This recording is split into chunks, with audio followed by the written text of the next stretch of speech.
The security guard's palm slammed down on the hood of the old blue pickup so hard the whole truck shuddered. "Get out! You don't belong here!" Ethan Carter didn't flinch. He cut the engine.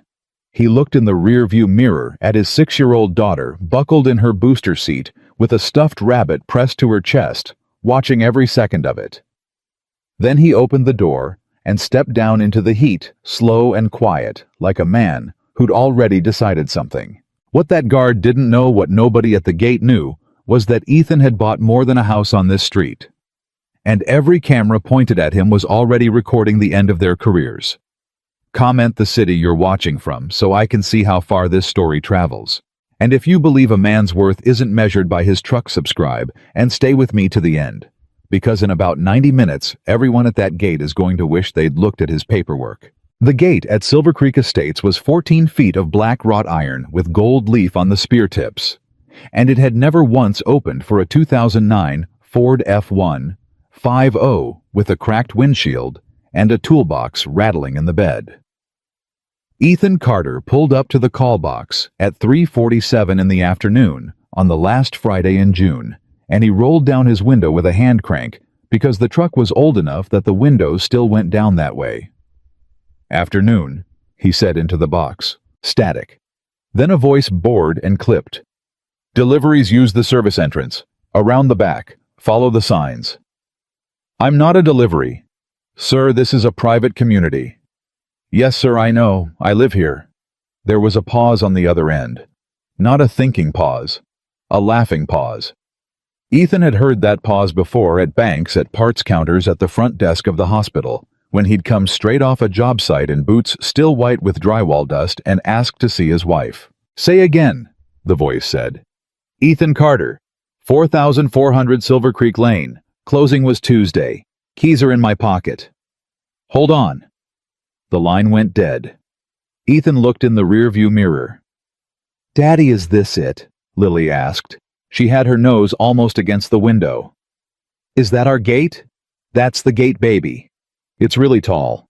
"It is." "Does it open for us?" "It's supposed to." She thought about that. 6 years old, and she had a way of chewing on a sentence before she swallowed it the same way her mother had. "What if it doesn't? Then we'll wait until somebody remembers how to work it." She laughed. That was the whole reason he said things like that anymore, to get that sound. The guard came out of the booth. He was maybe 30 thick through the shoulders, sleeves rolled up past his elbows. Sunglasses on, even under the shade of the awning. The nameplate on his chest said, B. Keller. He walked up to the driver's window with his thumbs in his belt and looked into the cab, not at Ethan, past him at the seats at the floorboard, at the girl in the back, and Ethan watched him do the math and get the wrong answer. "You got a work order," Keller said. "I don't need a work order. I need my gate opened." "Buddy?" "Ethan." "Buddy." Keller leaned an arm on the roof of the truck. The whole cab tipped an inch. "I've been on this gate 2 years. I know every resident by their car.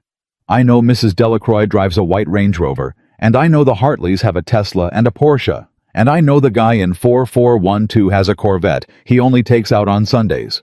You know what I've never once seen come through here? I have a feeling you're going to tell me. A pickup with a ladder rack.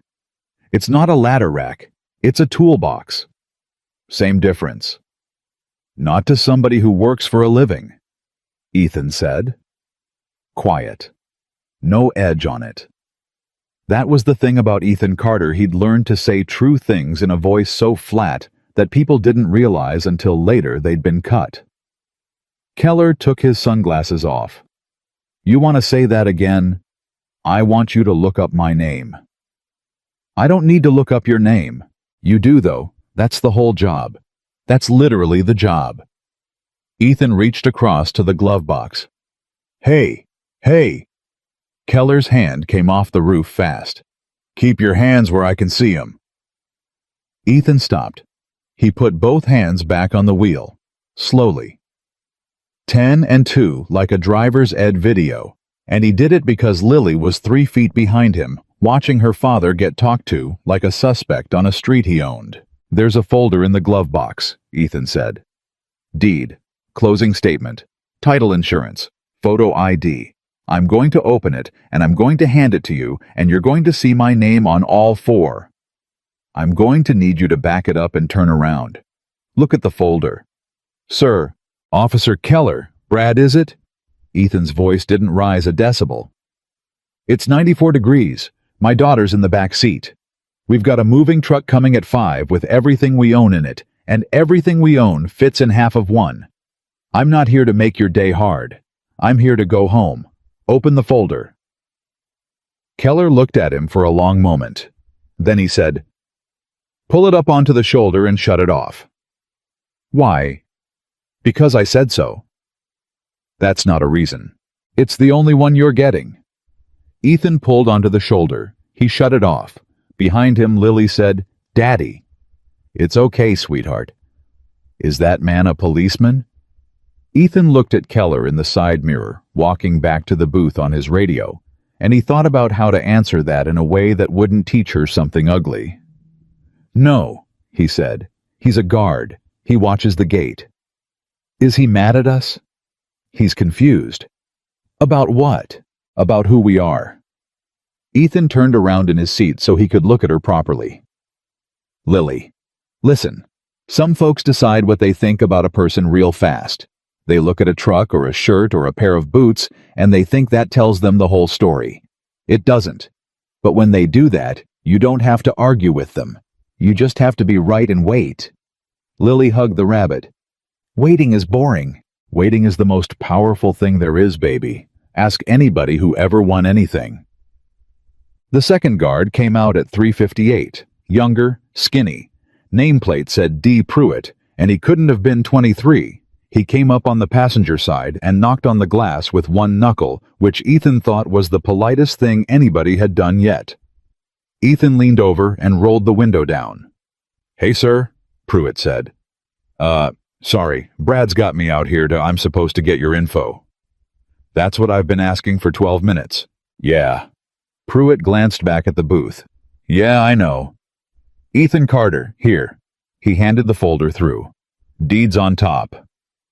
Pruitt took it, opened it, and Ethan watched the kid's face change one page at a time, the way it goes when a person's stomach starts telling them something before their mouth catches up. This is... Pruitt stopped. Yeah. This says 4,400. That's right. 4,400 is the... Pruitt swallowed. Sir, 4,400 is the big one. The one at the top of the hill. With the gate inside the gate. Yeah, I know. I bought it. Pruitt looked up at the truck, at the toolbox, at the little girl in the back who waved at him because she was 6, and she waved at everybody. Pruitt waved back before he could stop himself. Danny, Keller barked from the booth. Get away from the vehicle. Brad is paperwork's. Danny. Pruitt handed the folder back through the window. His ears had gone red. I'm sorry, he said low so it wouldn't carry. I just started in March. You didn't do anything, Ethan said. I know, but... Son. Ethan took the folder. You're the only one out here who looked. Remember that later. It's going to matter. Pruitt didn't understand that. Not yet. He'd think about it 100 times over the next 2 hours. At 4:06, the white Range Rover came down the interior drive and stopped nose to nose with the gate on the inside, and the woman who got out of it did not walk. She arrived. Vivian Ashcroft was 56 years old and had been president of the Silver Creek Estates Homeowners Association for 11 consecutive terms, which was possible because she was the one who counted the ballots. She wore linen. She wore sunglasses that cost more than Ethan's transmission. She came through the pedestrian side gate with a phone in one hand and a thin leather folio in the other, and she did not look at Ethan. She looked at his truck. Bradley, she said, what is this? Ma'am, individuals claiming residency. Claiming? Yes, ma'am. On what street? He says 4400. Vivian's head turned then, slow, and she looked at Ethan Carter for the first time, the sun-faded work shirt, the boots with a paint stain on the toe, The hands, mostly the hands, because Ethan had the hands of a man who'd framed houses for 11 years before he ever bought one, and something in her face closed like a door. "That's not possible," she said. "Ma'am," Ethan said, "would you like to see the deed?" 4,400 was purchased in an off-market transaction 3 days ago, Vivian said to Keller, not to Ethan. By an entity, a holding entity, out of Delaware. I was told the buyer's representative would be reaching out to the board. That's right, Ethan said. I'm sorry.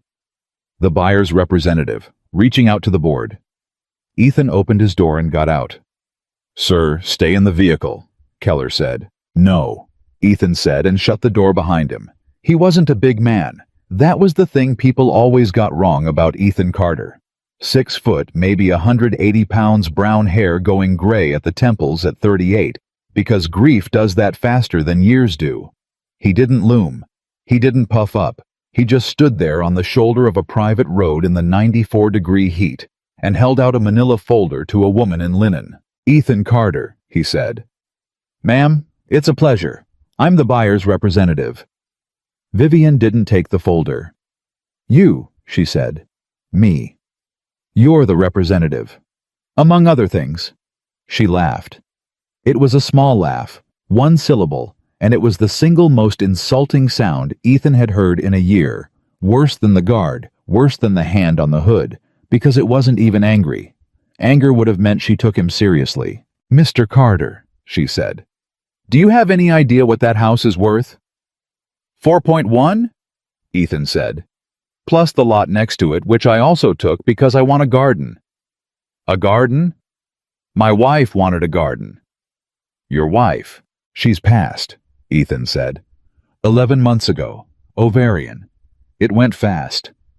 He said it the way he'd learned to say it flat, so it couldn't get its hooks in him standing up in front of strangers. She never got to see this place, but she picked it out. Drove up here with me on a Sunday in 2019 when we couldn't have afforded the mailbox, and she parked across the road and looked at that hill and said, Someday, Ethan.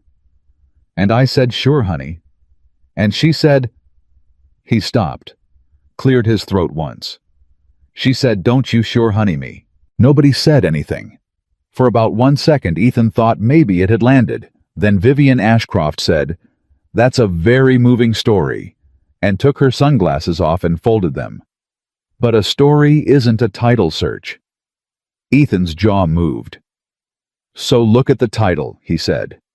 It's in my hand. It's been in my hand for 20 minutes. I'm not asking you to believe me. I'm asking you to read. Bradley, is he refusing to leave? Ma'am. Because if he's refusing to leave, that's trespass, and trespass is a police matter. She was already dialing. I've had 3 break-in attempts in this community in 5 years, and every single one of them started with somebody at this gate with a story. I have a deed. You have paper, Vivian said. Do you know what I can print at home, Mr. Carter? And that right there was the sentence. Ethan Carter had spent 11 months holding himself together with duct tape and coffee. He had washed his wife's hairbrush and not been able to throw it away. He had learned to braid hair off a YouTube video at 1 a.m, crying with a doll's head clamped between his knees. He had sold a company he built with his own 2 hands and turned it into something bigger than he ever thought a man like him was allowed to touch. And he had done all of it while people at parts counters and banks and hospital front desks looked at his boots and decided. And a woman in linen had just told him his wife's last wish was a forgery he ran off on a home printer. He felt it come up his spine like a rail spike. And then he heard the truck door. Lily had gotten out. She was standing by the front tire with the rabbit hanging from one hand, and she was looking up at the grown-ups with her eyebrows pulled together. Daddy, she said. Why is she being mean to you? The whole gate went quiet. Ethan crouched down. He put one knee in the gravel right there in front of all of them, and he took his daughter's free hand. She's not being mean, he said. She's being careful. That's her job. She just isn't very good at it yet. She said you made a fake. She did say that. Did you? No, baby. Then why'd she say it? And Ethan Carter looked his 6-year-old in the eye and gave her the honest answer because he'd promised Sarah on a hospital bed that he would never lie to that child about the world. "Because I look like somebody she thinks doesn't matter," he said. Lily's face did something Ethan would remember for the rest of his life. It crumpled, and then it hardened. 6 years old, and he watched her learn it in real time, watched the thing get inside her, and he thought, no, not that. Anything but that. "You matter," Lily said, fierce, chin out. "I know I do. You matter the most." "Say it louder," Ethan said, "for the people in the back." She grinned wet-eyed. "You matter the most." And somewhere off to the left, somebody laughed, not a mean laugh, a real one. Ethan looked up. They'd come out of their houses. 6, 8, a dozen residents on the inside of the gate, standing on the manicured grass with their phones up filming. Vertical video. Every one of them. Ethan stood up slowly and looked at them, and he realized something that made the corner of his mouth move just barely for the first time in an hour. They're recording. All of them. From every angle. They think they're documenting me. "Sir?" Keller had moved between Ethan and the gate. "Back in the vehicle." "No." "Sir, I'm not going to ask again." "Then don't," Ethan said. "Ask me something better." "Excuse me? Ask me my name. Ask me my address. Ask me for my ID. And run it through the system in that booth, the one with the resident database, the one that took 11 seconds to load when I was in the sales office Tuesday, because I watched them do it." Ethan took a step forward. Keller took a step back, didn't mean to, but he did, and it was on 4 different phones forever. "That's the job, Brad. That's the whole job. You're not a bouncer. You're not a cop. You are a man with a clipboard whose entire function on God's green earth is to check a list, so check the list. I don't take orders from..." "From who?" Keller stopped. The silence stretched out about 4 seconds too long, and in it, every phone on the other side of that gate got very still. "Say it," Ethan said softly. "I didn't say anything." "You were about to. Go on. I'd like to hear how the sentence ends. From who, Brad?" Keller's jaw worked. His face had gone a shade of red that had nothing to do with the sun. And it was Vivian who saved him, or thought she did. "From people who don't live here," she said crisply. "That's how it ends. Mr. Carter, you're causing a disturbance in a private community. You have upset a child." "I upset her. And you are 2 minutes from being removed. Bradley, call it in, and get a tow out here for the truck. It's on the association's easement." "Ma'am," Pruitt said. Everyone looked at him. Danny Pruitt was standing by the booth door with his hands at his sides, and his ears the color of a stop sign, and he said very quietly, "Ma'am, I looked at his deed. It's got a recorder's stamp on it. County stamp. Blue ink. You can't print that at home." Vivian looked at him the way you look at a chair that's spoken. "Daniel," she said, "how long have you worked here? Since March." "Then you don't know how this community works." "No, ma'am," Pruitt said. "I guess I don't." And Ethan Carter standing in the gravel with his daughter's hand in his sweat running down his back. 11 months a widower, 22 minutes locked out of the house his wife picked with her finger on the windshield, took his phone out of his shirt pocket. He didn't call the police. He didn't call a lawyer. He looked at the screen for a second, and then he turned it around and held it up so the woman in linen could see it, and he said, "Ma'am, before your guard puts hands on me in front of my kid, I want you to look at one thing. Just one. And then I'll do whatever you say." Vivian's eyes flicked down to the screen. There was an email on it. Open. Sent Tuesday, 11:04 a.m. The subject line said, "RE Meridian Property Group Closing of Acquisition." And under it, in the body, the first line she could read before Ethan lowered the phone. "Congratulations, Mr. Carter. As of this morning, you are the controlling shareholder of the entity that holds the Silver Creek Management and Security contract. Per your instruction, we have not notified the board." Vivian Ashcroft did not move. The blood went out of her face in a way that 4 separate phones caught in 4K. What she said is that. That's the reason I asked you to read the folder, Ethan said, and put the phone back in his pocket. 4 times. Behind him, the gate motor clicked. Every head turned. The little green light on the reader post, the one that reads the resident transponders, the one Silver Creek had installed 8 months ago, and never once had to think about again, had come on. Because the moving truck was coming up the road behind them at 4:31 in the afternoon, 29 minutes early, with a transponder on the windshield registered to 4400 Silver Creek Lane in the name of Ethan Carter, and the 14-foot gate began silently and beautifully to open. Nobody moved for 3 full seconds. The gate kept opening, smooth, silent. 14 feet of black iron and gold leaf swinging inward, like it had been waiting all afternoon for somebody to finally ask nicely. And the only sound at Silver Creek Estates at 4:31 in the afternoon was the diesel rattle of a 26-foot moving truck coming up the county road with its blinker on. Brad Keller turned around and stared at the gate like it had betrayed him personally. "That's not," he said. "Ma'am, I didn't hit the button. I want that on the record. I did not hit the button." "Nobody hit the button?" Danny Pruitt said. "It's the transponder. It read the transponder." "Whose transponder?" Pruitt looked at Ethan. Ethan didn't say anything. He just bent down and picked up his daughter's rabbit off the gravel where she'd dropped it and brushed the dust off its ear and handed it back to her. And that small, ordinary thing was somehow the loudest thing happening on that road. Vivian Ashcroft found her voice first. "Bradley, close it." "Ma'am, close the gate.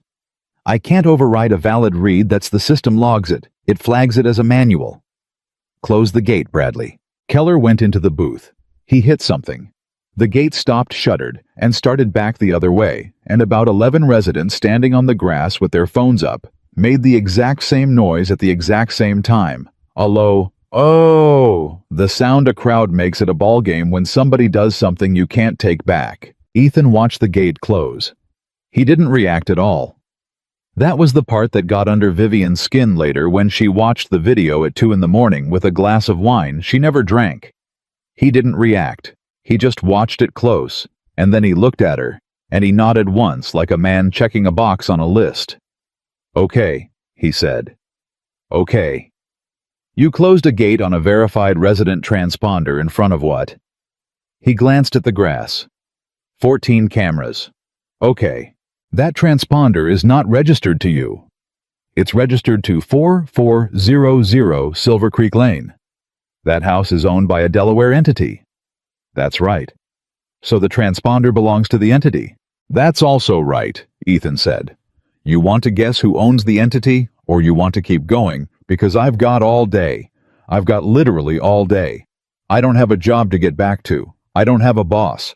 That's kind of the point of the last 2 years of my life, ma'am, and I'm just now realizing I never got to enjoy it until right this second." Somebody on the grass laughed out loud.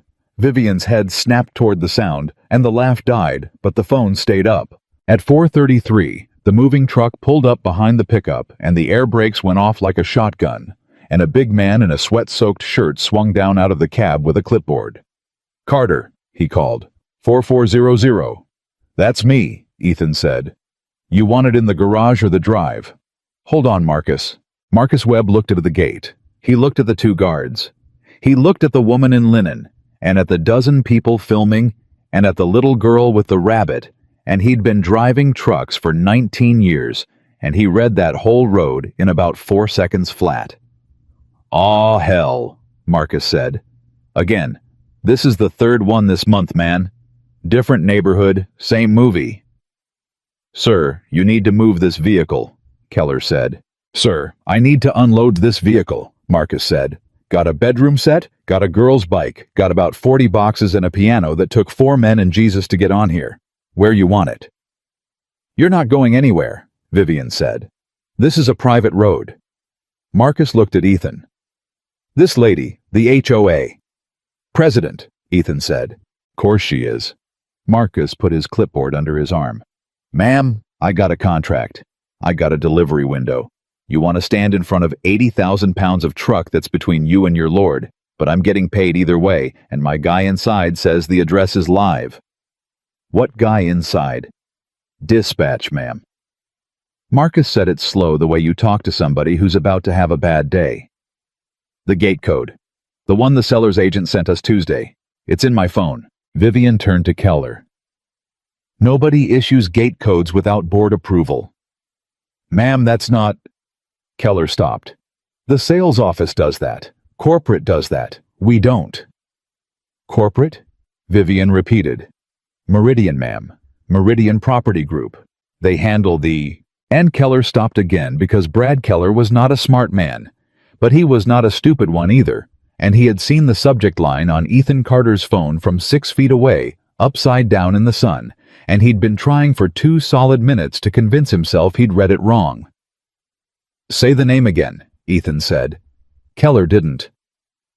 "Say it, Brad. It's on your paycheck. It's on your shirt right there under the flag patch. Say the name of the company you work for." "Meridian," Keller said. It came out with no air behind it. "Meridian Property Group," Ethan said. "Founded 1998. Manages 14 communities across 3 states. 906 employees. 41 million a year in contracts, most of it from HOAs exactly like this one." He said it the way another man might recite a fishing license number. "Went to market last spring after the founder's stroke. Nobody wanted it. Margins are thin, insurance is brutal, and you can't scale a business built on people being polite. So it sat. For 14 months it sat." "Stop talking," Vivian said. "And then, on Tuesday morning at 11:04, somebody bought 62% of it." At 4:35, a woman on the grass said out loud to nobody, "Oh my God!" Vivian Ashcroft did not turn around. She had been the president of that association for 11 years, and she had learned that you never, ever turn around when the crowd makes a noise. You look forward. You look certain. Certainty is 90% of authority, and she had built an entire life on that math. "You expect me to believe," she said, "that a man in a $9,000 truck—" "11, Ethan said. "I put a transmission in it. Bought a $40 million company." "No," Ethan said. "I expect you to check." And that was it. That was the whole thing, and everybody standing on that road heard it land, because he'd said it 4 times now in 25 minutes, in the same flat voice, with the same folder in his hand, and the woman in linen had said no 4 times, and there was not one single person filming who couldn't have told you exactly how this ended. Except her. "Bradley," Vivian said. "Police, now." "Ma'am, now." Keller went in the booth and picked up the phone, and Ethan Carter, for the first time all afternoon, moved fast. "Wait," he said. Keller stopped. "Don't." Ethan's voice had changed, just slightly. It had weight in it now. "Brad, look at me. I'm not being clever with you. I'm giving you an exit. If you call the sheriff on a legal homeowner standing on a public easement with his kid, that's not an HOA problem anymore. That's a false report. That follows you. That's on your background check for the rest of your life, and you've got what a kid—" Keller's hand tightened on the phone. Two. Boys 6, girls 3. My daughter's 6. Ethan let that sit exactly 1 beat. "Put the phone down. Go in that booth and type CARTER into the resident database. That's it. That's the whole ask. 11 seconds. You do that, and whatever happens after today, you're the guy who checked." The road was so quiet, you could hear the moving truck's engine ticking as it cooled. Keller looked at Vivian, and Vivian Ashcroft made the decision that ended her. "If you touch that keyboard," she said, "you're done here." Keller put the phone down, slowly. "Ma'am," he said, "I think I want to type the name." "Bradley?" "I think I want to type the name," he said again louder, and his voice cracked in the middle of it, and Danny Pruitt made a small sound, like a man watching a friend jump off something high. "Fine," Vivian snapped. Type it, and when it comes back empty, you're going to walk that man's truck off my road personally, and I am going to stand here and watch you do it. Keller went in the booth. The residents drifted forward on the grass. All of them. They came right up to the inside of the gate. 15 people now in golf shirts and tennis whites, and one guy in a bathrobe holding a coffee cup, and they pressed up against the iron with their phones through the bars, like people at a zoo, and nobody said one word. At 4:38, through the open door of the booth, everyone on that road heard the keyboard. 6 keys. Then nothing. Then Brad Keller said, "Oh, just that, just the one syllable." Vivian's chin came up. "Bradley, read it out." Silence. "Read it out." "Ma'am," Keller said, and he did not come out of the booth. "I'd like to talk to you inside for a second. Read it out." And Brad Keller came to the door of that booth with his sunglasses in his hand and a look on his face, like a man who'd just found out what the noise in his engine was, and he said, "Carter Ethan James, 4400 Silver Creek Lane, owner-occupant, effective Tuesday, June 23rd, resident status." He stopped. "Resident status active. Transponder 1147 issued Tuesday, 4:11 p.m. Nobody breathed. "There's a second line," Keller said. "Bradley?" "Ma'am, there's a second line under it. It's flagged. It's got a little padlock on it. I've never seen." "Bradley." "It says account administrator," Keller said. "It says restricted. It says do not modify. Contact Meridian Corporate." He looked up. "It's the same name, ma'am. It's the same name on both lines." Somewhere in the crowd behind the gate, a phone dropped in the grass. Ethan Carter stood there in the gravel with his folder in one hand and his daughter's hand in the other. And he did not gloat, and he did not smile. And later, when 11 million people had watched 60 different angles of this exact moment, that was the thing they all said in the comments. Watch his face. He doesn't even smile. Because Ethan wasn't thinking about the company. He was thinking about a Sunday in 2019, and a woman in the passenger seat of that same truck with her finger on the windshield saying, "Don't you sure honey me?" "Ma'am," he said quietly, "please open my gate." Vivian Ashcroft's mouth opened, and what came out of it was the sentence that would be on the screen behind her at the emergency meeting 9 days later, in white letters on a projector in a room with 240 people in it. "That doesn't mean anything," she said. "Anyone can be listed." At 4:40, the crowd on the grass finally broke. "Vivian, for God's sake, open the gate." "Viv, the man's got a kid out there. You've been out here 20 minutes. Open the gate." "This is private property," Vivian shouted, and she turned around. At last, she turned around to face them, and every single phone on that grass got her face doing it. "This is private property, and there are procedures, and I have protected this community from what?" a man in a bathrobe said. "From a widower." That word. Vivian's mouth shut. "He said his wife died," the man in the bathrobe said. "He was 70. Something thin, white-haired, and he had a coffee cup in his hand, and he was crying. Actually crying, standing on the grass in a bathrobe at 4:40 in the afternoon. He said it out loud, Vivian. He said she picked out the house. And you told him a story isn't a title search. Harold, my Ellen picked out our house, Harold Vance said. 1991. She's been gone 6 years and I still can't move the chair. He pointed through the bars at Ethan with the coffee cup. That man is standing on a road in the heat with a 6-year-old, and you made him say his dead wife's name out loud to prove he was allowed to go home. What in God's name is wrong with you? Nobody had ever talked to Vivian Ashcroft that way in 11 years. Nobody. She actually staggered. Half a step. Backward. And it was on video. Ethan looked away. That was the strange part.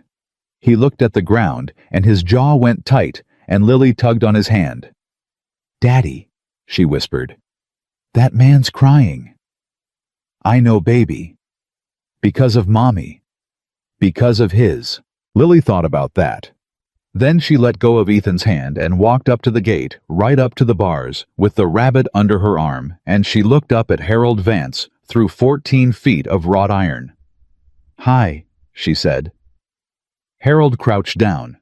It took him a while. His knees were bad. "Hi, sweetheart. Is your wife in heaven too?" Harold Vance had to put his hand on the gate. "Yeah," he said. "Yeah, honey. I think she is. Mine's name is Sarah." "Ellen," Harold said. "That's pretty." "It sure is." And Lily Carter reached one small hand through the bars of the 14-foot gate at Silver Creek Estates and patted a 74-year-old stranger on the wrist twice and said, "It's okay. Daddy says they still get to see us." 15 phones caught it. 40 million people would eventually see it. At 4:42, a woman in tennis whites said in a voice that was not steady, "Vivian, open the gate or I swear to God I'll drive my car through it myself." "Marguerite, I mean it. You are all being manipulated." "By a first grader," somebody shouted. And Vivian Ashcroft, cornered in the heat with her own community's phones pointed at her face, did the thing that cornered people do. She reached for the last weapon she had. "Bradley," she said, "remove the child from the gate." The road went dead silent. Even Marcus Webb, leaning on his truck, stopped chewing his gum. "Say that again," Ethan said. He said it very, very softly. "She's a minor unaccompanied on association property." "Say it again." "Bradley, remove." Ethan Carter crossed the gravel in 4 steps, and everybody on that road flinched, and he did not touch anybody. He stopped 6 feet from Vivian Ashcroft, with his hands open at his sides, and he was shaking. Everybody could see it. The man was shaking like a wire, and his voice came out so low the phones almost missed it. "You want to put your hands on my daughter." I said, "You want a man in a uniform to put his hands on a 6-year-old girl at a gate? To make a point. About a parking easement." He drew a breath. It went in ragged. "Ma'am, I have been polite to you for 31 minutes. I have called you ma'am 11 times. I have handed you a folder 4 times and you have not opened it once, and I took all of it. I took every bit of it because my kid was watching, and because I promised her mother that she would never see me become the thing that was done to us." "Mr. Carter." "But you don't touch her," Ethan said. "Nobody touches her. Not for a gate, not for a house, not for anything on this earth. You understand me?" Vivian didn't answer. "You understand me?" "Yes." At 4:44, Brad Keller walked out of the booth. He walked past Vivian Ashcroft without looking at her. He walked to the pedestrian gate, and he pulled it open, and he held it, and he stood there holding it with his hand on the iron, and his sunglasses hanging off his shirt, and he said, "Mr. Carter, ma'am, I'm sorry. Sir, your gate's open. Take your daughter home." "Bradley, if you—" "I quit," Brad Keller said. The whole road stopped. "You what?" "I quit," he said again louder. "Effective now. I'm not walking a widower off a road for you. I've got 2 kids. My boy's 6. His voice just went right in the middle. "He's 6, and if I'm the guy in the video, he sees the video. Everybody's kid sees the video. I'm not going to be that guy." "You are throwing away your—" "Yeah," Keller said. "Probably." And then Ethan Carter did the thing that nobody watching expected, the thing that made the clip go from 4 million to 40. He said, "Brad." Keller looked at him. "Don't quit," Ethan said. "Sir, don't quit." Ethan walked up to the open pedestrian gate, and he stopped in front of the man who'd slammed his hand on the hood of his truck 35 minutes ago, and he put out his right hand. "You put your palm on my truck in front of my kid. You told me to keep my hands where you could see them. You were wrong and you were rude, and I'm not going to pretend that didn't happen." Keller took the hand. He looked like a man being sentenced. "But you typed the name," Ethan said. "When it cost you everything you had with your boss standing right there telling you it'd end you, you typed the name. That's the only thing I've been asking anybody to do all afternoon." He let go. "So, no, you don't quit. Nobody gets to quit before the investigation. I need you exactly where you are." "The—" Keller swallowed. "The what?" Ethan didn't answer him. He picked up his daughter instead, settled her on his hip like he'd done 10,000 times, and he walked through the pedestrian gate onto the grass of Silver Creek Estates, with 15 residents parting in front of him like water, and Harold Vance in his bathrobe reached out and put a hand on his shoulder as he went by, and Ethan stopped, and the two of them stood there for a second. Two men who'd both been left behind, not saying one word. Then Ethan looked back through the bars at Vivian Ashcroft standing alone on the wrong side of her own gate. "Ma'am," he said, "there'll be an email in the morning." An email. 9 a.m. Everybody in Meridian's system gets it. All 906.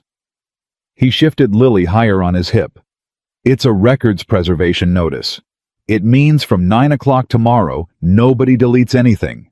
No incident reports, no gate logs, no complaint files, no texts on company phones.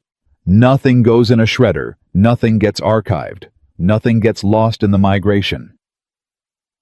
Vivian's face did something. Ethan saw it. Everybody with a phone saw it. "Because here's what I keep thinking about," Ethan said. "You did this in public, in front of your neighbors, on camera, to a man with a deed in his hand and a little girl in the back seat. And you weren't nervous. Not once. You never checked over your shoulder. You never lowered your voice." He paused.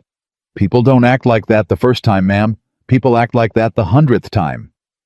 Somebody in the crowd said very quietly, "Oh my God." "So the email goes out at 9, Ethan said, "and then we'll see how many times." At 4:47 he turned around and walked up the hill toward the house on the top of it, carrying his daughter with his boots on the manicured grass and his folder still in his hand, and he did not look back once. Behind him, Marcus Webb climbed into his truck and hit the air horn one long blast that they heard 3 streets over. Vivian Ashcroft stood on the road alone at 4:48 in the afternoon and pulled out her phone, and her hands were not steady, and she scrolled to a contact that was saved under 2 initials only, and she typed 4 words and hit send. "Call me. It's happening." And 2 miles away, in an office on the 6th floor of a building in Charlotte, a man named Grant Devereaux looked at his phone and then at the email that had come in at 11:06 on Tuesday morning that he had never opened, and he said out loud to nobody, "No, no, no, no." Up on the hill, Lily Carter put her chin on her father's shoulder as he walked. "Daddy." "Yeah, baby." "Is that our house?" "That's our house. The whole thing. The whole thing." She was quiet for about 10 steps. "Daddy, are you rich?" Ethan Carter stopped walking.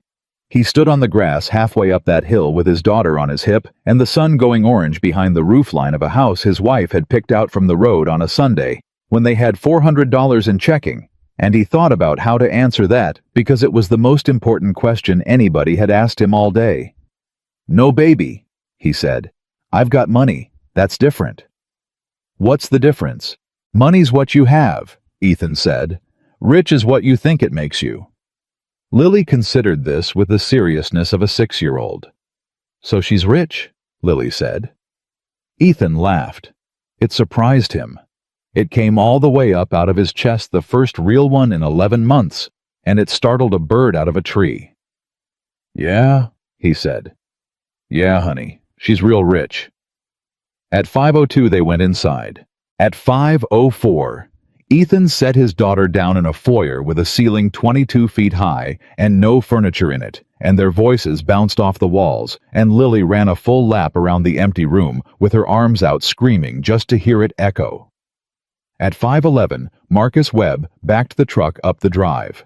At 5:40, they got the piano in. At 6:15, Ethan Carter sat on an unopened box in an empty living room with a folder in his lap, and he opened it finally for himself.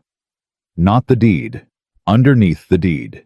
A single sheet of paper he'd printed Tuesday night at 11 o'clock and hadn't looked at since because he hadn't been sure he'd have the stomach for it. It was a list. 41 names.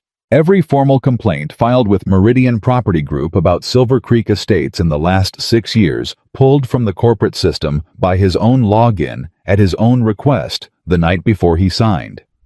38 of them had been closed with the same 4 words, no action, resident error. 38. And every single one had been closed by the same account administrator. Ethan Carter looked at that name for a long, long time in an empty room with his daughter asleep on a moving blanket 6 feet away, still holding the rabbit still in her shoes.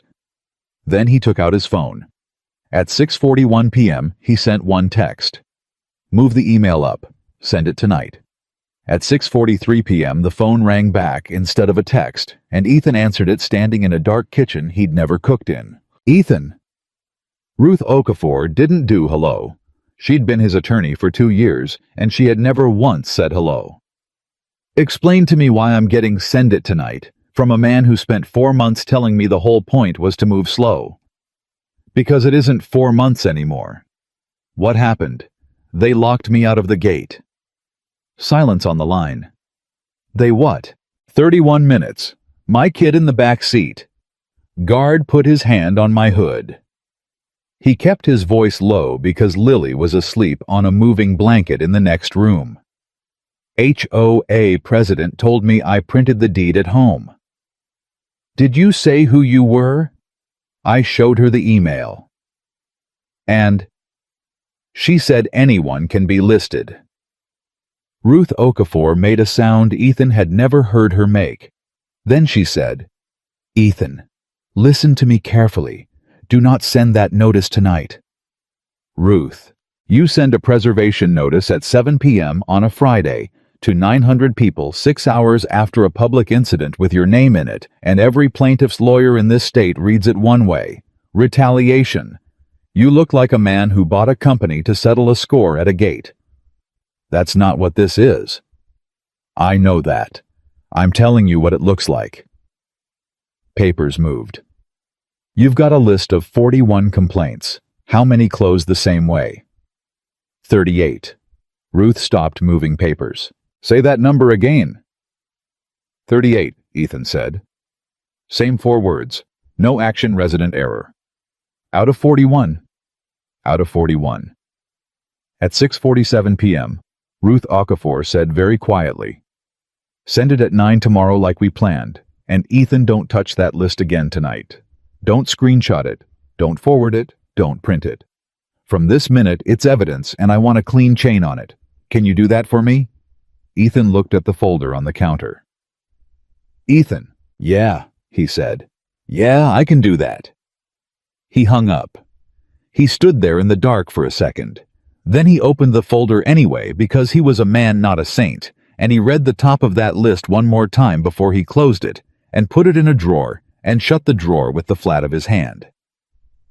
At 7:20 p.m., a doorbell rang in a house Ethan had never heard the doorbell of. He opened the door to Harold Vance holding a casserole dish with 2 oven mitts still in the bathrobe, and behind him, a woman in tennis whites holding a bag of ice and a bottle of something, and behind her, 4 more people, and behind them, standing at the bottom of the steps with his hands in his pockets like a kid at a principal's office, Danny Pruitt in his uniform shirt.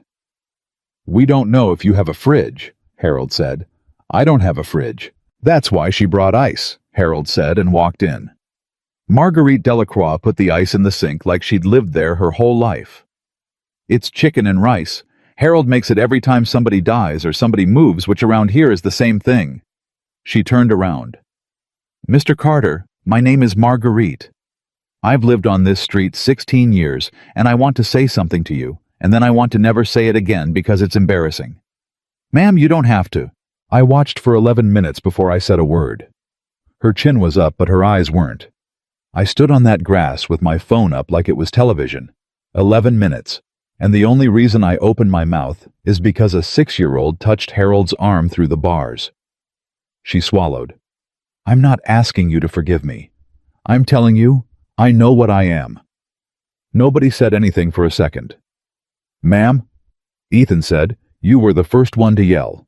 "That's the part I'm ashamed of," Marguerite said. "That it counts as brave."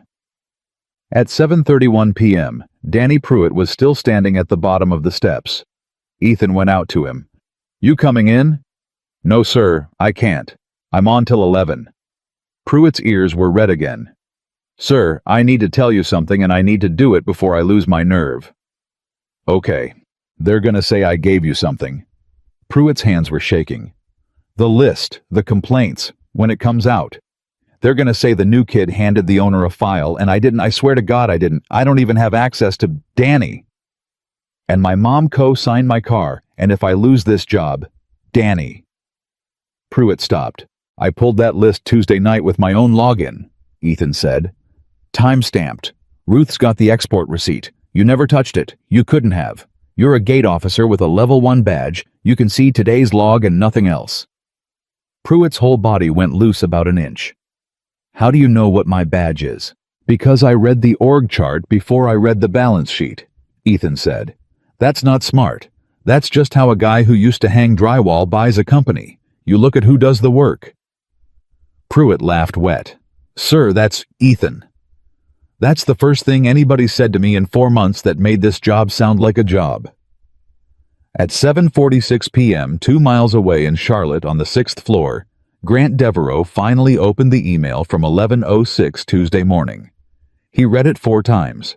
Then he called Vivian Ashcroft. Viv? Grant, thank God. Don't talk. Listen to me. His voice was too smooth. It had always been too smooth. That was the whole thing about Grant Devereaux, 46 years old, regional vice president of operations, 906 people under him, a man who had never in his life raised his voice because he'd never had to. How many phones? What? At the gate, how many phones were up? I don't 15, 20. 20. A pause. Viv, does the name Carter mean anything to you? He's the man at the gate, Grant. I've been trying to tell you. No. Grant Devereaux closed his eyes. Does the name mean anything else to you? The line went quiet for 4 seconds. No, Vivian said. And Grant Devereaux, who had signed a piece of paper in 2019 and forgotten about it the way you forget a receipt, said, okay. Then he said, Viv, I need you to do something for me tonight, and I need you not to ask why. At 8:02 p.m., Ethan Carter carried his daughter up a staircase to a bedroom with nothing in it but a mattress on the floor and a lamp on a box, and Lily woke up halfway and said, Did we get the piano? We got the piano. Is Mommy's picture in the box with the tape? It's in the box with the tape. Can we do it tomorrow? We'll do it tomorrow. She was already going back under. Then from about a mile away she said, Daddy, was today bad or good? Ethan sat down on the edge of the mattress. Both, he said. How can it be both? That's most days, baby. She thought about it for maybe 2 seconds, which is all a 6-year-old gives to philosophy, and then she said, I like the crying man, and went to sleep. At 8:40 p.m., Ethan sat on the box in the empty living room with the drawer 6 feet away and did not open it, and that was the hardest hour of his week. At 9 a.m., Saturday, 906 phones buzzed at the same time. The subject line said, Legal hold immediate, all personnel. The body was 11 lines. No lawyer words in it because Ethan had rewritten Ruth's draft at midnight, and Ruth had let him, which she never did for anybody. My name is Ethan Carter. As of Tuesday, I own the controlling interest in this company. Effective immediately, no document, log, report, recording text or file related to any Meridian property may be deleted, edited, or archived. That includes yours. That includes mine. If you are reading this and you are afraid, read the next line twice. Nobody is in trouble for what's in the files. People are going to be in trouble for what happens to the files after 9 a.m. today. At 9:04 a.m., the first employee replied. A woman named Teresa Nunn, 16 years and a records clerk in Charlotte, and all she wrote was, Mr. Carter, I have a box under my desk. I was told to shred in 2021, and I never did. What do I do with it? Ruth Okafor called Ethan at 9:06 and said one word. Ethan. I saw it. Do you understand what just happened? Yeah, Ethan said. He was standing in a kitchen with no coffee maker at 9 in the morning.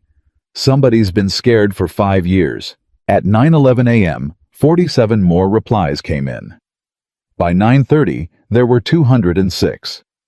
At 9:38 a.m., a man named Cal Whitfield, 31 years at Meridian, a maintenance supervisor in the Greensboro properties, wrote 9 words that Ruth Okafor printed out and put on her wall and kept there until she retired.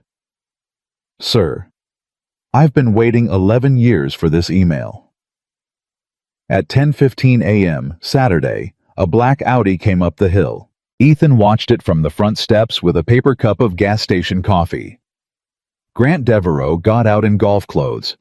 That was the choice he'd made. Golf clothes. Casual. Two guys who happened to be at the same club. Mr. Carter. He came up the walk with his hand out 10 feet early. Grant Devereaux, Regional VP. I want to start by saying I am sick about yesterday. Ethan looked at the hand. Then he shook it because Lily was in the window. You drove down from Charlotte on a Saturday, Ethan said. I did. In golf clothes. Grant's smile flickered about a quarter inch. Ethan, may I call you Ethan? I've spent all night with the incident report, and I want you to know I'm as angry as you are. Ashcroft is a volunteer. She's not ours. We don't control the board. But that guard Keller, he's ours, and I've already got the termination paperwork drafted. Him and the kid Pruitt. Both of them. Gone Monday. I'll have it on your desk before... Pruitt. Yes, sir. You want to fire Pruitt. Failure to control the gate. Failure to escalate. Pruitt's the one who read my deed, Ethan said. Grant Devereaux paused for exactly one beat too long. And Ethan watched it happen. Watched the man's whole face reboot. Well, Grant said. That's not in the report. No, Ethan said. I bet it's not. At 10:19 a.m., Ethan sat down on his own front steps, which forced Grant Devereaux to either stand over him or sit next to him, and after a second Grant sat down on the step in golf clothes on a stranger's stoop, and that was the exact moment he lost. Grant, can I ask you something? Anything. Who closes complaints? Grant didn't move. On the Silver Creek account, Ethan said. When a resident files a formal complaint, it goes in the system, it gets a number, and somebody closes it out. Who? That's an account administrator function. Who's the account administrator? Ethan, there's a whole matrix I'd have to pull. It's you, Ethan said. Grant Devereaux laughed. It was a good laugh. He'd used it in 100 meetings. I've got 14 communities. You've got 14 communities, and you personally closed 38 complaints on one of them, Ethan said. In 6 years, same 4 words every time. No action resident error. He took a sip of coffee. You know what the strange part is? You didn't close a single one at any of the other 13. Not one. Somebody else does those. Assistants. Regional managers. There's a whole matrix. He looked at him. Just this street. Just you. Every time. The birds were very loud on that hill. Ethan, Grant said, and his voice had dropped the golf clothes out of it. I'm going to say something as one businessman to another. You just bought a company you've owned for 4 days. You do not know where the bodies are. You don't even know where the bathrooms are. You start pulling on this in public with your name on it, and the first thing that happens isn't justice. It's a headline. And the headline isn't HOA president was cruel. The headline is construction guy buys company fires everybody who embarrassed him. That's the second time somebody's told me that in 15 hours. Then listen. Ruth said it better, Ethan said. She also told me not to send the email. Grant went white. You sent it. 9 o'clock, Ethan said. You didn't check your phone on the drive down. Grant Devereaux was already standing. At 10:24 a.m., he had his phone out, and he was scrolling, and Ethan watched a man read 211 replies in 11 seconds, and understand every one of them. You have no idea what you've done, Grant said. Tell me. You just told 900 people that nothing they say can hurt them. Yeah, Ethan said. That was the idea. At 10:26 a.m., Grant Devereaux said the truest thing he said all weekend, and he said it because he was scared, and scared men tell the truth by accident. They're going to bury you in it, he said. You think this is 38 complaints on one street, Ethan? He stopped himself. Too late. Finish it, Ethan said. No. Grant, Finish the sentence. I'm going to go, Grant Devereaux said. He got in the Audi. He backed down the hill too fast. And at the bottom at the gate, he had to sit there for 11 seconds waiting for it to open in front of Danny Pruitt, who had come in on his day off and was standing in the booth doorway, with his arms crossed, watching a regional vice president wait on a gate. At 10:41 a.m., Ethan called Ruth. He came to the house. Devereaux, in golf clothes. "Oh, honey?" Ruth said, delighted. "What did he want?" "He wanted to fire Pruitt and Keller by Monday and hand me their heads. And he's the account administrator on all 38. Ruth stopped being delighted. "Ethan, don't say that on a phone." He didn't deny it. He said, "I don't know where the bodies are." Ethan looked at the hill. "Ruth," he said, "you think this is 38 complaints on one street." And then he stopped. He said one street. He said one street. At 10:44 a.m., Ruth Okafor said, "I'm going to call you back," and did not call back for 6 hours. At 4:50 p.m. Saturday, she called back. "Sit down." "I'm sitting." "No, you're not. You're standing in a kitchen with no chairs." "Ethan, I pulled the complaint database for all 14 properties, not just Silver Creek." Paper. So much paper. 6 years, every property, every complaint. How many? 409. Ethan closed his eyes. Of those, Ruth said, 261 were closed with no action, which is high, but it's not a crime. People file dumb complaints. Half of them are about mailbox paint, so I sorted them a different way. How? By who filed them, Ruth said. And Ethan Carter felt the floor tilt about 2 degrees. Ethan, of the 261, 194 were filed by somebody who moved out within 18 months. That's 74%, Ruth said. 74% of the people who complained and got told resident error were gone inside a year and a half. At the other properties in this region that Meridian doesn't administer directly, the number is 11%. Ethan put his hand flat on the counter. Ruth. I know. That's not arrogance. No, Ruth said. That's a business model. At 5:02 p.m., Ethan Carter said, "Say it plain." Somebody figured out that if you make life expensive and humiliating for the wrong kind of resident, they sell, Ruth said. And when they sell in a hurry, somebody buys. And Ethan, I've got 211 employee emails from this morning, and 11 of them use the same phrase without knowing each other. What phrase? The list, Ruth said. Lowercase, like it's furniture, like everybody knows. At 5:09 p.m., Ethan said, "There's a list of who they wanted out." "I don't have it," Ruth said. "Yet." "Who does?" "Ethan, there's a woman in Charlotte with a box under her desk." At 5:30 p.m., Ethan Carter drove a 2009 Ford F-150 with a cracked windshield down the hill and through a 14-foot gate that opened for him without anybody touching anything. And Danny Pruitt came out of the booth and stood at something like attention. And Ethan rolled down the window with the hand crank. "Danny?" "Sir." "You're off Monday." Pruitt's face fell about a foot. "Sir, Not fired. Off. You're going to Charlotte with me." Ethan put the truck in gear. "Bring a box cutter." At 8:15 p.m. Saturday back on the hill, Ethan Carter finally opened the box with the tape on it. Lily sat on the floor next to him in pajamas and helped, which meant she took every piece of tape off and stuck it on her own arm, and neither of them said anything. And then Ethan lifted out a picture frame wrapped in a dish towel and unwrapped it, and set it on the mantel of a fireplace in a house Sarah Carter never saw. Lily looked at it for a long time. "She's smiling with her teeth," Lily said. "She did that." "I don't remember that." Ethan's chest did the thing. "That's okay," he said. "That's what the picture's for." At 8:22 p.m., Lily Carter said, "Daddy, was Mommy ever here?" And Ethan said, "Once. We didn't come in. We parked across the road." "Why didn't you come in?" "Because we weren't allowed, baby." "Why not?" And Ethan Carter opened his mouth to say something true and gentle, and stopped because a thought went through him like a nail. At 8:24 p.m., he stood up.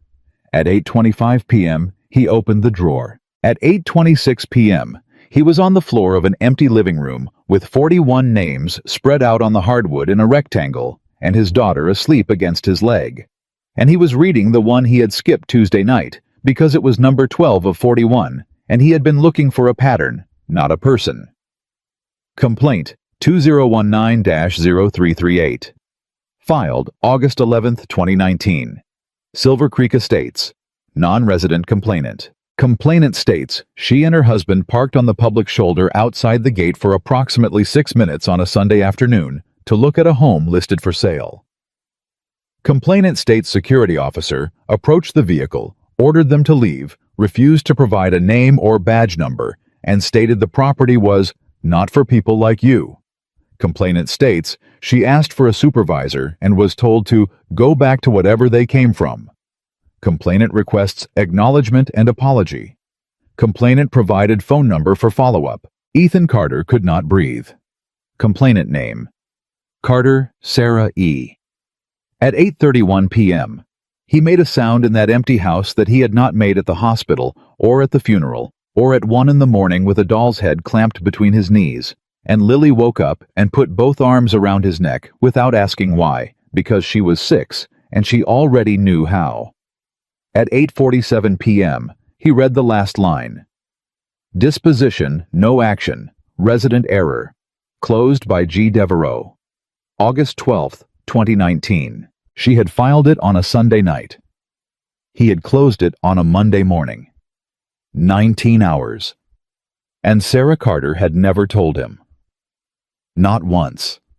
Not in 5 years. She had sat in that truck on that Sunday and said someday Ethan, and then she had gone home and filed a complaint by herself and gotten 4 words back, and she had swallowed it whole, so that her husband would never know the neighborhood she loved had looked at him and said, not for people like you. At 9:10 p.m., Ethan Carter called Ruth Okafor. She picked up on the first ring. Ethan? He couldn't talk. Ethan? Ethan, what happened? Ruth, he said. It's number 12. What's number 12? On the list. He was sitting on the floor of a $4.1 million house with his back against a box in the dark, holding one piece of paper. Complaint number 12, 2019. Whose is it? Sarah's, Ethan said. The line went absolutely silent. Ruth, she filed it, in 2019, the Sunday she picked out the house. His voice went sideways. The guard ran them off, said not for people like you. She asked for a supervisor. And Devereaux closed it the next morning in 19 hours and typed resident error, and she wasn't even a resident, Ruth. That's not even the right box to tick. He didn't read it, he just hit the key. Ethan? She never told me. He was crying, and he did not care. 5 years. She never told me. She let me think it was a nice street. Ruth Okafor, who had never said hello in 2 years, sat down in Charlotte at 9:11 on a Saturday night and said, "Oh, Ethan." That's why she said someday. Yes. That's what she meant. He wiped his face with the back of his wrist. She didn't mean someday we'll be rich. She meant someday they'll be wrong. At 9:19 p.m., Ruth said, "Ethan, listen to me. Right now. Are you listening?" "Yeah." "Do not put that paper anywhere but back in the folder. Do not tell one soul. Not Pruitt, not Keller, not the neighbors, not Marguerite, whoever with the chicken." "Why?" "Because as of 9 minutes ago," Ruth said, "you're not the buyer anymore. You're the victim's husband. And Ethan II Grant Devereaux finds out that the man who bought his company is the widower of complaint number 12. He will burn every server in that building and take the felony." Ethan sat in the dark. "Then he doesn't find out," he said. "No. Not until Monday. Not until we have the box," Ruth said. At 9:24 p.m., 2 miles away, Vivian Ashcroft sat in a white Range Rover in her own driveway with the engine off and a phone in her lap and watched a video that had 411,000 views of herself saying anyone can be listed. At 9:26 p.m., she scrolled down to the comments. At 9:31 p.m., she stopped scrolling. At 9:33 p.m., Vivian Ashcroft did the one thing Grant Devereaux had asked her not to do. She opened her laptop and she logged into a record system she should never have had a password to, and she typed 6 letters into a search bar. CARTER. And 2 results came back. One from Tuesday, and one from 2019.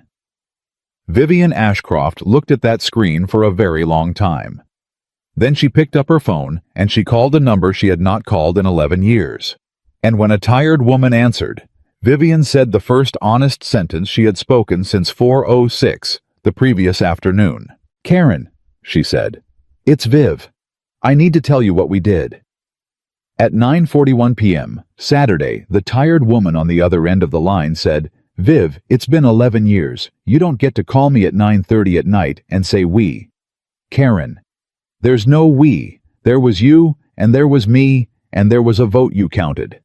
Vivian Ashcroft sat in a white Range Rover in her own driveway with the engine off and did not say anything for 11 seconds. "I saw the video," Karen Boyd said. "Everyone's seen the video." 400,000 people have seen the video. A chair creaked somewhere in a smaller house in a smaller town 40 minutes east. "My son sent it to me. He said, 'Mom, isn't that the lady from the old street?' And I said, 'Yeah.' And he said, 'She looks the same.' And Viv, that's what got me. 11 years and you look the exact same doing it. Karen, I need to ask you something and I need you to be honest with me." "That's rich." "When you left," Vivian said.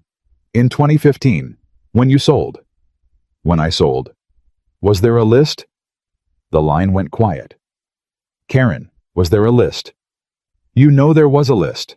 "I don't," Vivian said, and her voice cracked in the middle of it, and that was the sound that made Karen Boyd sit down. "Karen, I swear on my mother I don't. He'd call me and say, 'This one's a problem, this one's not a fit. This one filed something,' and I'd handle the paperwork side and he'd handle the rest, and I never—" "You never asked." "I never asked." "That's the same thing, Viv." At 9:48 p.m., Karen Boyd said, "I've got the letters." Vivian stopped breathing. "9 of them," Karen said. "Fine notices. 6 weeks straight. Mailbox height. Trash can visible from street. Grass length. Grass length Viv in November." She laughed, and it was an ugly sound. $1,100 in fines in 6 weeks on a house I'd lived in 9 years without one letter. And then a man from Meridian called and said he'd heard we were thinking of selling, and he had a buyer who'd take it as his cash, no inspection. Who was the buyer? An LLC. Karen, who was the buyer? I never met the buyer, Karen Boyd said. That's the point of a buyer like that. At 9:52 p.m., Vivian Ashcroft asked the question that ended her old life. Karen, why you? And Karen Boyd, 59 years old. A school nurse said, because my husband drove a truck to work, Viv. Because he came home in coveralls with his name stitched on the pocket, and he parked it in the driveway, and somebody decided that a working man's truck in a driveway on that street cost everybody else money. Vivian Ashcroft put her hand over her mouth. That's it, Karen said. That's the whole thing. That's the whole mystery. It was never about grass. At 9:59 p.m., Vivian said, Karen, will you talk to somebody? Talk to who? There's a lawyer. Viv. Please. Give me one reason. Karen Boyd said why I would ever do anything for you again. And Vivian Ashcroft, sitting alone in a driveway on the best street in the county, said, not for me. For the little girl at the gate. She's 6. She put her hand through the bars and touched Harold Vance's arm and told him her mother's in heaven, and Karen, I told a man in a uniform to move her. The phone was silent so long she thought the call had dropped. You did what? Karen said. At 6:02 a.m. Monday. A 2009 Ford F-15. O pulled into a parking garage on the 6th floor of a building in Charlotte, and Danny Pruitt got out of the passenger side holding a box cutter and a gas station biscuit and looked like he was going to be sick. Sir, I want to say something. Ethan. Ethan. Pruitt swallowed. If they see me in this building with you in this shirt, I'm done. Whatever you say, whatever Ruth says, I'm the kid who... Danny. Ethan shut the truck door. Look at me. Why'd you bring the box cutter? Because you told me to. No. Why'd you bring it? Pruitt looked at the thing in his hand. Because somebody's got a box, he said. That's right. Ethan started walking. And Danny, when a person's been scared under a desk for 5 years, they don't hand a box to a lawyer in a suit. They hand it to a kid in the same shirt they wear. At 6:11 a.m.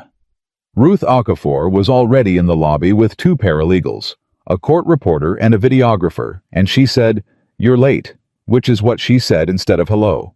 It's 6:11. He's already here, Ruth said. Ethan stopped.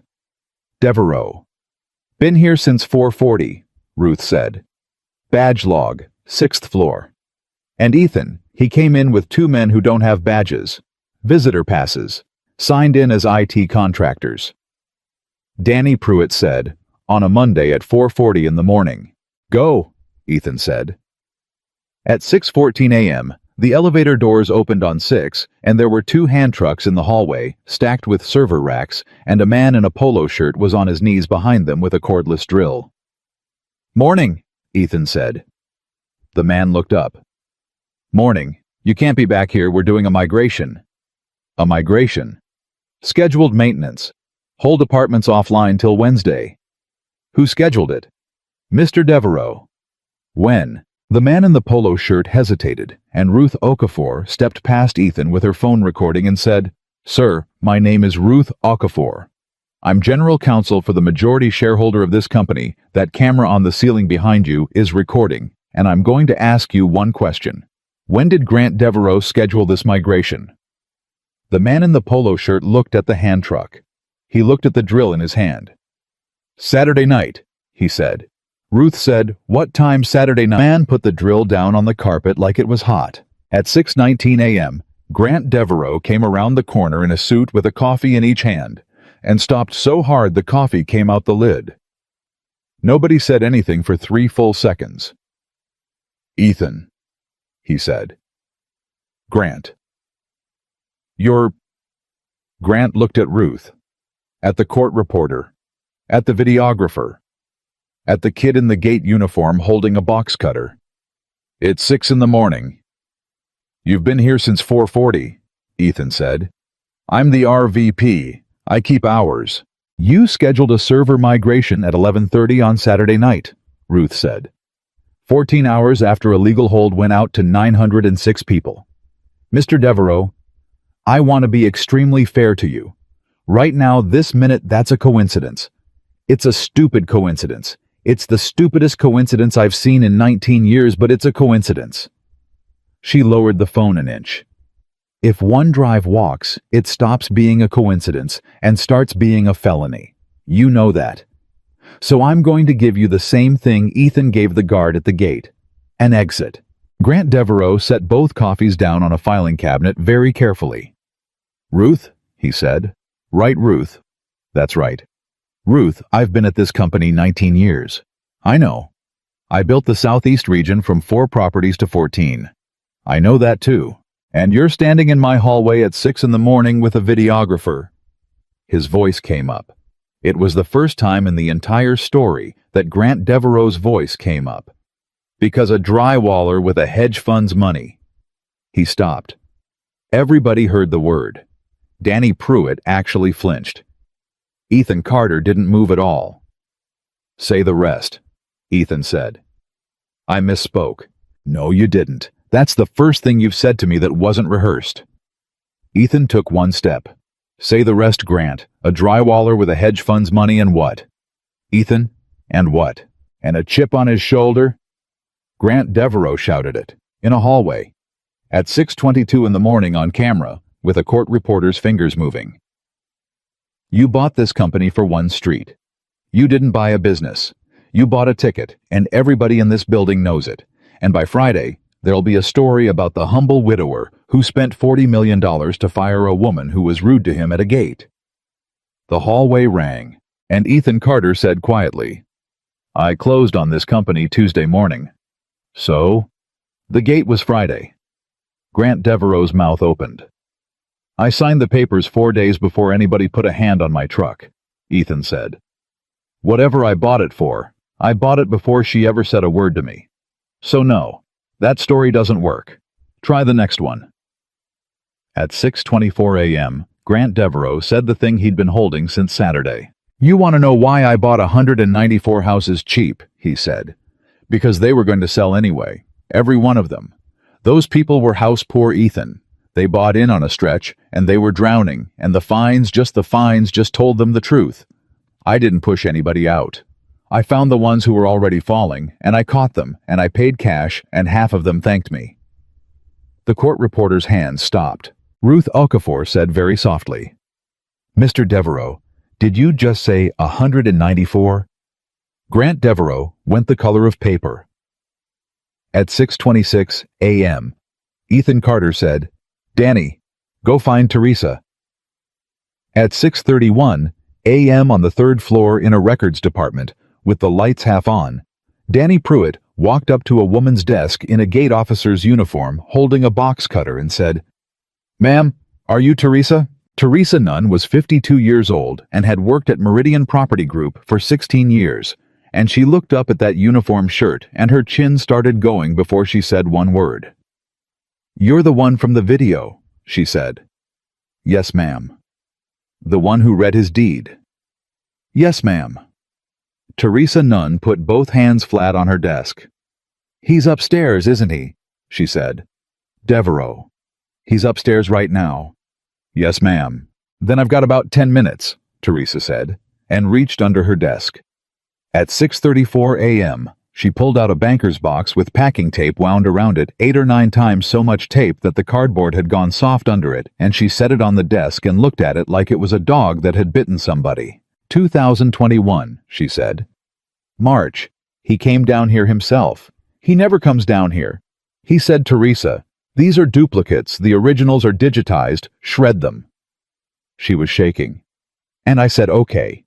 And I put it under my desk. And then I went home, and I couldn't sleep, and I came in Saturday on a Saturday by myself, and I checked the system for one of them, just one, and it wasn't in there. It wasn't digitized. There were no originals, Teresa Nunn said. "This is it. This box is it." Danny Pruitt looked at the tape. "Ma'am, why didn't you shred it?" And Teresa Nunn said, "Because my mother cleaned houses on that street." At 6:36 a.m., she said, "Cut it."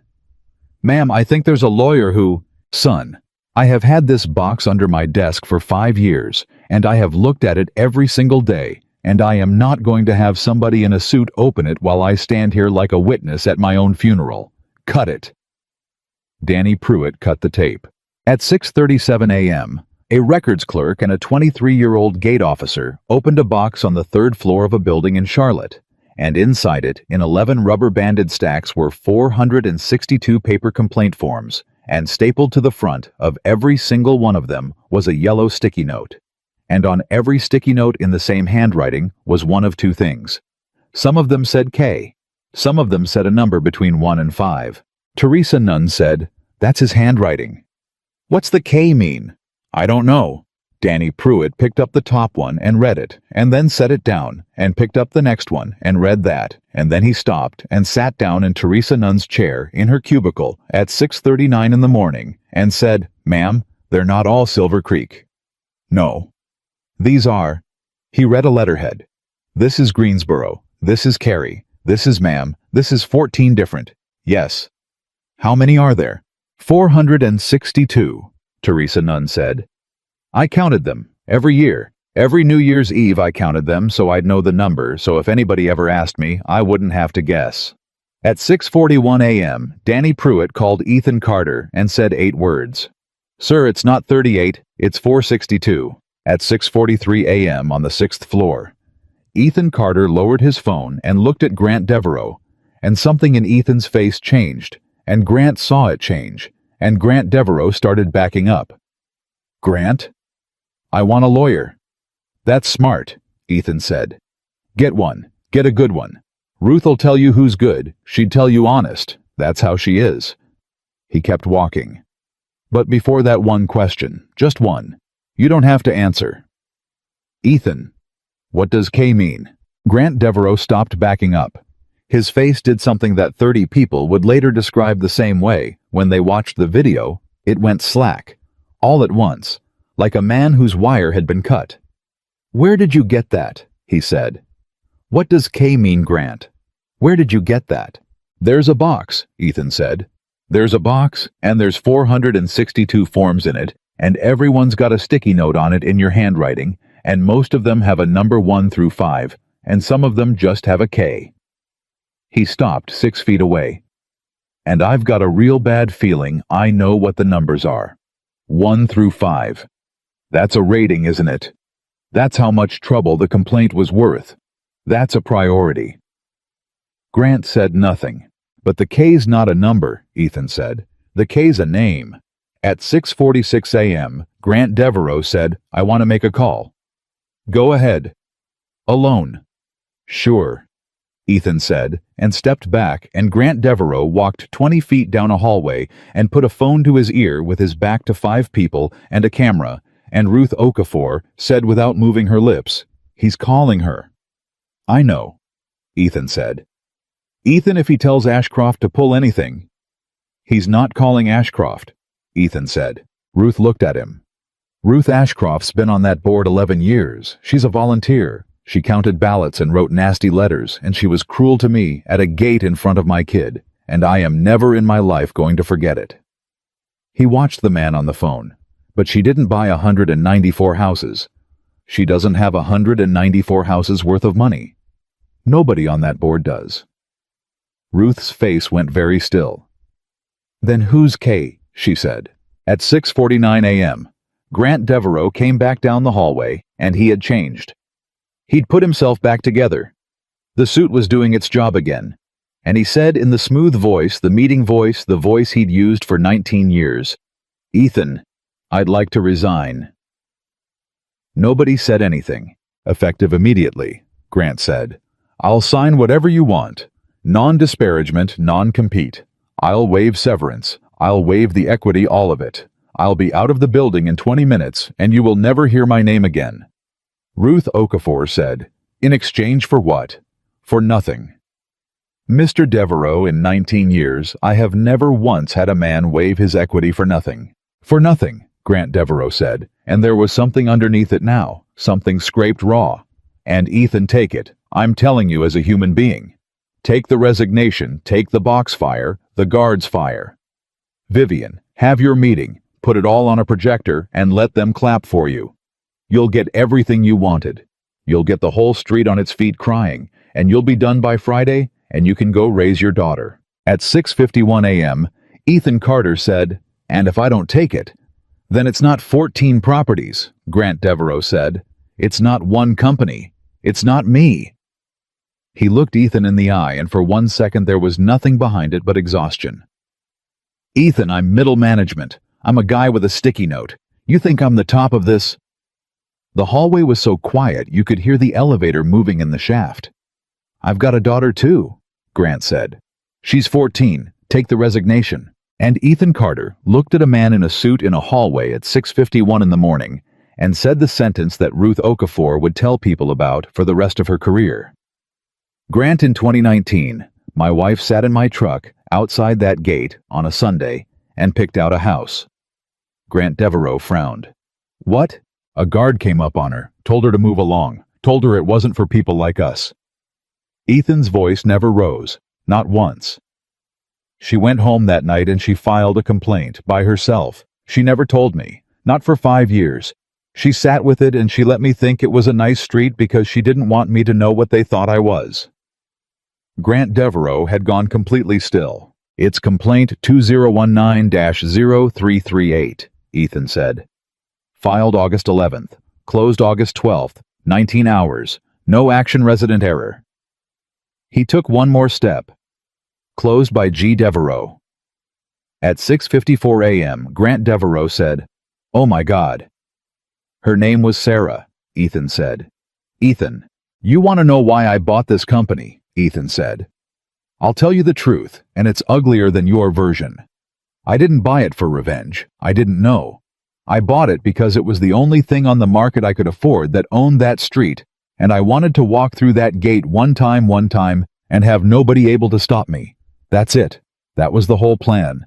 That was the whole grown man's plan, Grant. Walk through a gate. His voice finally moved, just barely. And then Friday night I read a list and I found her name on it and I found yours under it. At 6:56 a.m., Grant Devereaux sat down on the hallway floor in a $4,000 suit. I don't remember it, he said. I know. I want you to understand. He put his hands over his face. I want you to understand that's not a defense. I'm not saying that as a defense. I'm saying I have closed thousands of. He looked up. I don't remember her. I closed it in 19 hours and I don't remember her, and I don't remember her name. And you've been carrying it for 5 years and I've been... He stopped. Nobody helped him. What do you want? Grant Devereaux said. At 6:59 a.m., Ethan Carter said, I want K. At 7:01 a.m., Grant Devereaux said, Kestrel. Ruth Okafor's pen stopped. Kestrel Residential Holdings, Grant said. Delaware. They own the paper on 194 houses across 3 states and a piece of the management contract on all 14 properties, and Ethan... He laughed, and it was the worst sound in the building. You didn't buy 62% of a property management company. You bought 62% of the front. Who's Kestrel? Kestrel is 4 people, Grant said, and one of them's on your board. At 7:03 a.m., Ruth Okafor said, Ethan, don't. But Ethan Carter had already taken out his phone and pulled up a document he'd read 14 times in 4 months, a document with 6 names on it. The board of directors of Meridian Property Group, and he was reading the 4th name down for the 15th time and seeing it for the first. At 7:04 a.m., he said, Ruth. I see it. Ruth, that's the name on my closing documents. I see it, Ethan. He shook my hand, Ethan said. He shook my hand Tuesday morning at a conference table, and he said, Congratulations, son. You're going to do good things with this. At 7:06 a.m., Danny Pruitt came out of the elevator, holding a single sheet of paper with a yellow sticky note on it, out of breath, and said, Sir Teresa says you need to see this one. She says this one's got 2 stickies. He stopped when he saw Grant Devereaux on the floor. Danny, Ethan said. Read it. Sir, there's people? Read it out loud. And Danny Pruitt, 23 years old, in a gate officer's uniform, standing in a hallway on the 6th floor at 7:07 in the morning, read a complaint form from 2019 out loud to 7 people and a camera. Complaint 2019-0338. He read. Complainant Carter, Sarah E. Ruth Okafor said, Oh no. Sticky note 1 says K. Danny read. His voice was going. Sticky note 2 says... He stopped. Danny. Sir, I don't want to read this one. Read it, son. And Danny Pruitt said, It says she'll never afford it. Close it. At 7:09 a.m., nobody in that hallway moved.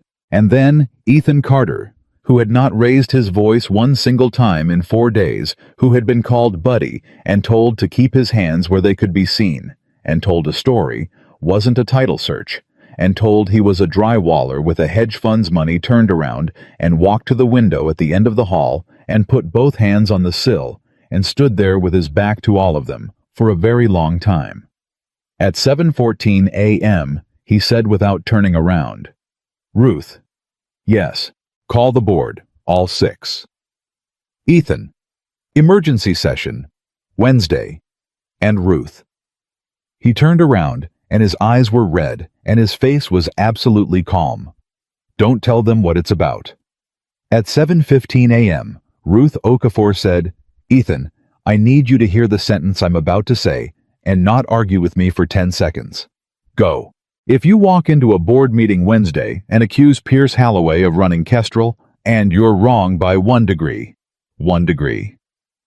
Ethan, He takes your house, your company, and your daughter's college money, and he does it in a courtroom with a photograph of you on that road at the gate, blown up to 4 feet tall, and the caption is, "Angry Man Buys Company." I know. You don't know. You're a builder. You think a foundation holds because you poured it. Papers moved. Pierce Holloway has been on board since before you could drive. He was on the board that sold you the company. He signed your closing documents. Ethan, he shook your hand. He said, "Congratulations, son." He said, "Congratulations, son," Ruth said, "because you were the exit." Ethan stood at that window with his hands on the sill. Say that again. Ethan, think. Ruth's voice dropped. 14 months on the market. Nobody wanted it. Thin margins, brutal insurance. And then a nobody shows up with cash and buys 62% of a company that's a front for 194 houses. Why would they sell you the front? Behind him on the floor, in a $4,000 suit, Grant Devereaux started laughing. It was not a good laugh. "Tell her," Grant said. Ethan turned around. "Tell her or I will." Grant wiped his face with the back of his hand. Ruth, right, Ruth. Ask him what he bought. Ask him what's actually in the 62%. At 7:19 a.m., Ruth Okafor said very slowly, "Ethan, what did you buy?" "Management contracts, security operations, 906 employees." "And the liability," Grant said. Silence. "Say it plain," Ethan said. "You bought the operations," Grant Devereaux said, and he pulled himself up the wall until he was standing. "Not the assets. The houses are Kestrel's. The paper's Kestrel's. The money's Kestrel's. What's Meridian is 900 people, 14 contracts, and 6 years of complaint forms with my handwriting on them." He looked at Ethan with something that was almost pity. "Ethan, they didn't sell you a company. They sold you the garbage can. Every lawsuit that ever comes out of those 462 forms lands on the entity that employed the guards. And as of Tuesday morning at 11:04, that entity is 62% you." Ruth Okafor said one word. "Ethan, I hear it. Ethan, I read those documents. I read them 9 times. I know you did. I cleared them. Ruth, I know." At 7:22 a.m., Ruth Okafor, who had never apologized to anybody in 19 years, said, "I missed it." And Ethan Carter said, "No, you didn't." She stopped. "Ruth, listen to me." He came away from the window. "You didn't miss anything.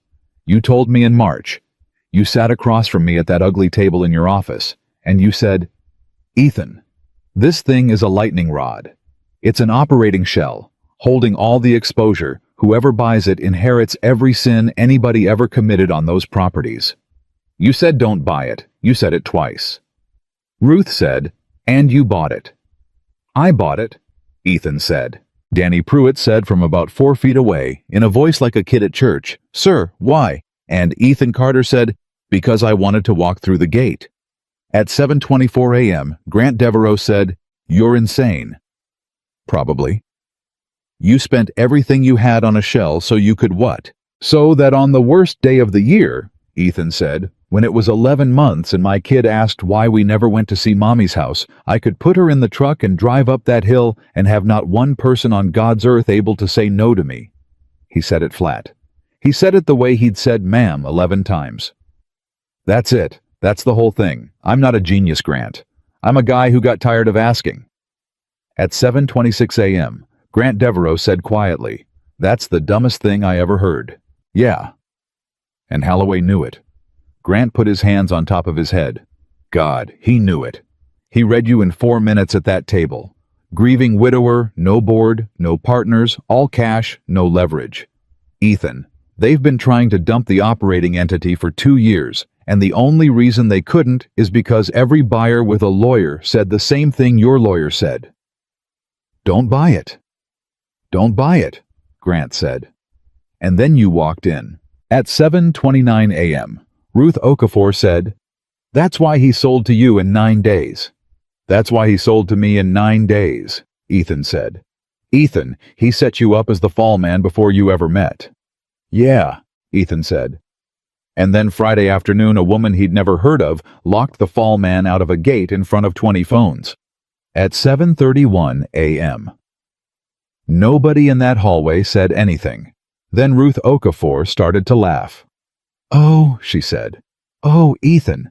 Yeah. They gave you the garbage can. They gave me the garbage can, Ethan said, and the garbage can came with 906 people, and Ruth 211 of them wrote me back before lunch on a Saturday.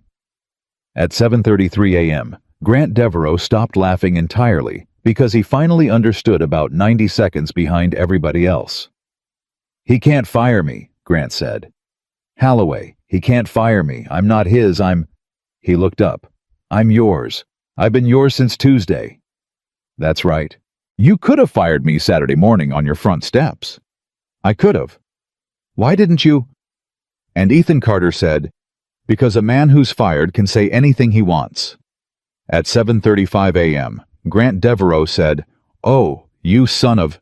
Grant, I'm going to tell you exactly what happens now, and I'm only going to say it once because Ruth's about to tell me to stop talking.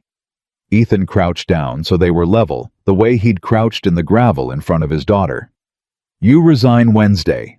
Not today. Wednesday at the board meeting in front of all 6 of them, and you read your own resignation out loud, and it says why. Every word of it true. You wrote, she'll never afford it on my wife's complaint, and you're going to say that sentence with your own mouth in a room with a court reporter in it. And then what? And then Ruth walks you across the street to the U.S. Attorney's office, and you sit down and you tell them about Kestrel, and you do it first before Holloway's lawyer gets there, because Grant... Ethan stood up. There's 4 people in Kestrel, and only one of them's got handwriting on 462 forms. You know who they're going to hang if you wait. Grant Devereaux's face went the color of the carpet. I'll go to prison. Maybe. Ethan, my daughter's 14. Mine's 6, Ethan said. Grant, I'm not offering you mercy. I don't have any for you today. Maybe I will in a year. I'm not going to lie to you about it. I'm offering you the only thing I've been offering anybody since Friday afternoon. He walked past him toward the elevator. Be the guy who checked. At 7:39 a.m. in the elevator going down, Danny Pruitt said, Sir, can I ask you something? Ethan? Ethan. Are we going to lose? Ethan Carter looked at the numbers going down. Yeah, he said. Probably some of it. Then why are you smiling? And Ethan Carter said, because I've got 462 of them, Danny, and he's got 4. At 9 a.m., Wednesday in a conference room in Charlotte with a court reporter, a videographer, and 6 chairs, 5 men and 1 woman sat down at a table with no agenda in front of them. At 9:01 a.m., Pierce Holloway said, Ethan. There he is. He stood up. He put out his hand. 71 years old, silver gracious, the easiest smile in the state. How's the house, son, settling in? Ethan Carter looked at the hand. Then he shook it because there was a camera. Mr. Holloway. Pierce. Mr. Holloway. Ethan said, and sat down. At 9:03 a.m., Ruth Okafor said, Gentlemen, ma'am, this session is being recorded and transcribed. Before we begin, I'd like to note for the record that all 6 directors are present and that no director was informed of the agenda. A man at the far end said, Ruth, what the hell is this? Item 1, Ruth said, resignation. And Grant Devereaux stood up. At 9:04 a.m., Pierce Holloway's smile did not move 1 millimeter, and that Ruth Okafor said later was the most frightening thing she ever saw in a conference room. Grant Devereaux read for 6 minutes. He read the fine schedules. He read the dates. He read the phrase the fines just told them the truth out loud about himself, and his voice broke on it, and he kept going. He read the number 194. He read the word Kestrel 4 times. At 9:10 a.m., he read complaint 2019-0338. At 9:11 a.m., he read the sticky note. She'll never afford it. Close it. And then Grant Devereaux said, the complainant's name was Sarah Carter. She died in August of last year. Her husband is sitting at the end of this table. I closed her complaint in 19 hours, and I did not read it." The woman on the board, a retired banker named Estelle Voss, put her hand over her mouth. At 9:13 a.m., Pierce Holloway said pleasantly, "Well, that's a resignation." "Yes, sir," Grant said. "Grant, I'm sorry to see it. You had a good run." Holloway turned to Ethan and spread his hands. "Son, I don't know what to tell you. This is horrifying. This is one man. He'll be dealt with, and frankly, he's dealt with himself and—" "Item 2, Ruth said. Holloway's hands were still spread. "Item 2, Ruth said, is the board's fiduciary disclosure form, filed annually, signed by every director." She slid one sheet across the table. "Mr. Holloway, is that your signature?" Holloway looked at it without picking it up. "It is." "That's the 2023 form. Question 11 asks whether you hold directly or indirectly any beneficial interest in any entity transacting with Meridian Property Group. You checked no." "That's right." At 9:16 a.m., Ruth Okafor said, "Mr. Holloway, what is Kestrel Residential Holdings?" And Pierce Holloway said, "I have no idea." Nobody breathed. At 9:17 a.m., the door at the back of the conference room opened. Estelle Voss turned around first. Vivian Ashcroft walked in. She was not in linen. She was in a gray cardigan, and she looked 70 years old, and she had a plastic grocery bag in one hand, and behind her, holding the door, was a 59-year-old school nurse named Karen Boyd. At 9:18 a.m., Pierce Holloway said, "Who are these people?" And Vivian Ashcroft said, "Hello, Pierce."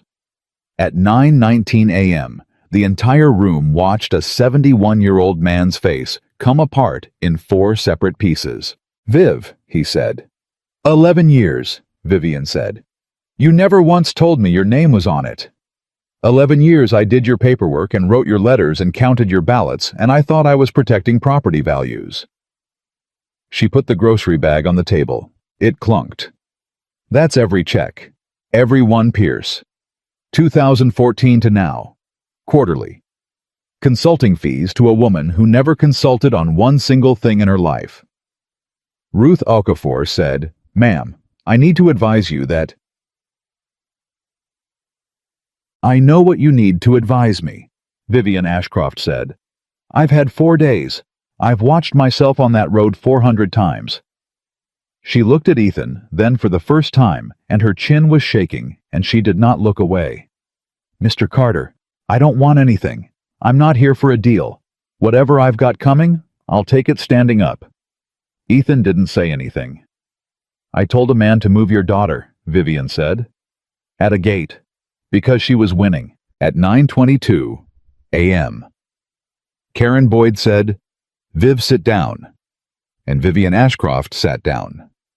At 9:23 a.m. Pierce Holloway said, "This is theater." "Yes, sir," Ruth said. "That's exactly what it is.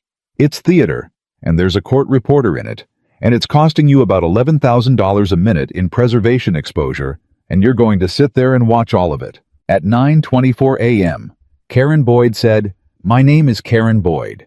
I lived at 4412 Silver Creek Lane for 9 years. My husband drove a service truck. In 2015, I got 9 fine notices in 6 weeks and a phone call from a man offering cash." She put a rubber-banded stack of letters on the table next to the grocery bag. "I've got the letters. I've got the phone records. And Mr. Holloway, I've got the note you sent me at Christmas." Holloway said, "I've never met you." "No, sir," Karen Boyd said. "You never did.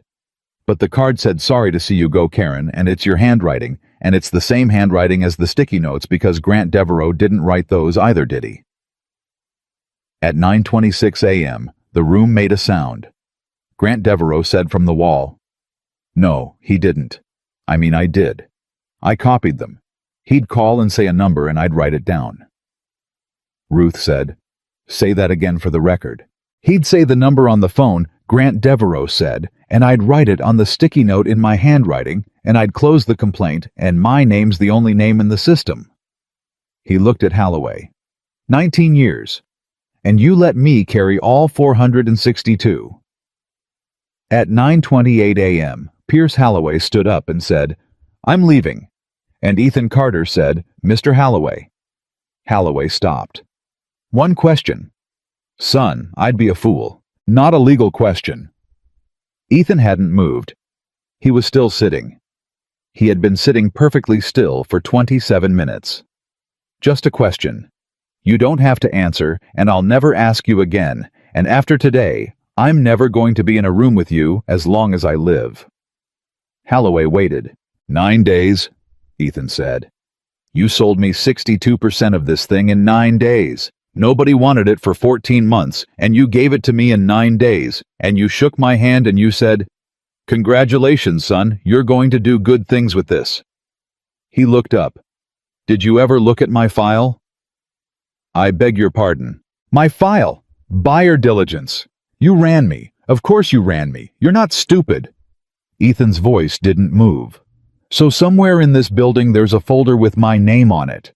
And in that folder there's a credit report and a tax return and a marriage certificate, and Mr. Holloway is there a complaint form in it.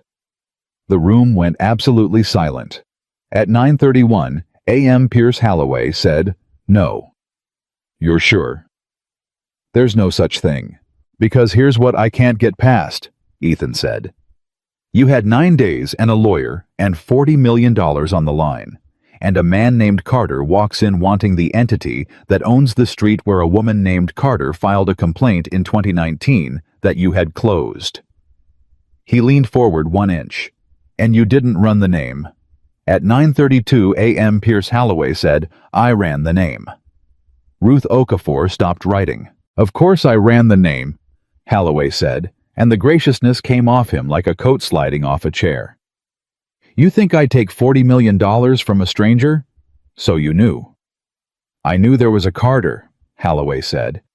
One form, 5 years old, a woman in a truck who wanted a picture of a house. And you sold it to me anyway.